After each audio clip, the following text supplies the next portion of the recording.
Remue ménage. Remue ménage.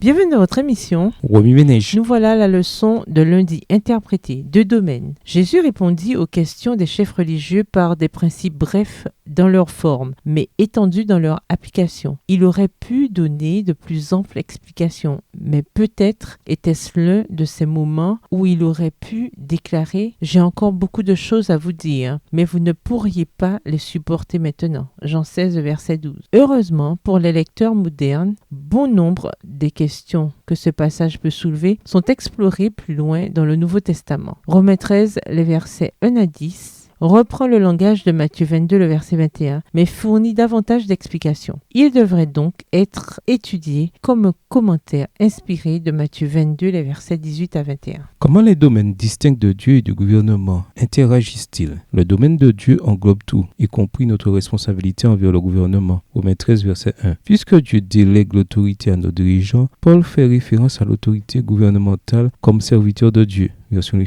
à 3 reprises dans Romains 13. Dans ces lettres, il se réfère spécifiquement au gouvernement romain, duquel il est pratiquement impossible d'exagérer la corruption. Les croyants auxquels Paul écrivait vivaient sous la domination de dirigeants erratiques, coupables de certains des crimes les plus perfides contre leurs sujets. Malgré tout, Paul leur donna cet avertissement. Ainsi, celui qui s'oppose à l'autorité s'oppose à l'ordre voulu par Dieu. Ceux qui s'y opposent attireront le jugement sur eux-mêmes. Verset 2. Dieu exige la soumission même à des gouvernements corrompus, une soumission qui, toutefois, n'est pas sans limite. Romains 13 pose des limites à l'autorité du gouvernement. La Bible Louis II, 1910, traduit les mots dus au verset 7 et devait au verset 8 à partir de la même racine grecque. La Bible en français courant propose une traduction plus claire en utilisant le mot devoir dans les 2 versets. Payez à chacun ce que vous lui devez. Payez l'impôt à qui vous le devez et la taxe à qui vous la devez. Montrez du respect à qui vous le devez et honorez celui à qui l'honneur est dû. N'ayez de dette envers personne, sinon l'amour que vous vous devez les uns aux autres. Celui qui aime les autres a obéi complètement à la loi. Ces versets citent des domaines dans lesquels nous avons des obligations envers l'autorité gouvernementale, les impôts, les revenus, le respect, l'honneur et, en résumé, s'aimer les uns les autres conformément à la loi. Ces versets ne mentionnent pas particulièrement l'adoration, le blasphème, l'observation du sabbat ou tout autre aspect de notre amour pour Dieu. Dieu seul a la juridiction sur l'amour vertical que nous lui devons, tel que décrit dans les 4 premiers commandements. Exode 20, les versets 1 à 11 et Matthieu 22, les versets 37 et 38. En revanche, il a délégué au gouvernement humain la responsabilité de protéger des relations horizontales sûres et correctes telles qu'elles sont expliquées dans les 6 derniers commandements. Exode 20, versets 12 à 17, Matthieu 22, versets 39 et 40. Dieu a confié au gouvernement la responsabilité de protéger les droits individuels de chacun, de réprimer le mal et de préserver les relations avec notre prochain. Même si le gouvernement corrompu de Rome trahissait souvent ses citoyens et manquait à ses responsabilités, les chrétiens devaient quand même respecter cette autorité tant qu'elle n'empiétait pas sur leurs devoirs envers Dieu. Dans la mesure du possible, nous devons obéir à la fois aux lois de Dieu et aux lois du gouvernement. Mais lorsqu'un conflit survient entre la loi divine et la loi humaine, la loi de Dieu est toujours suprême.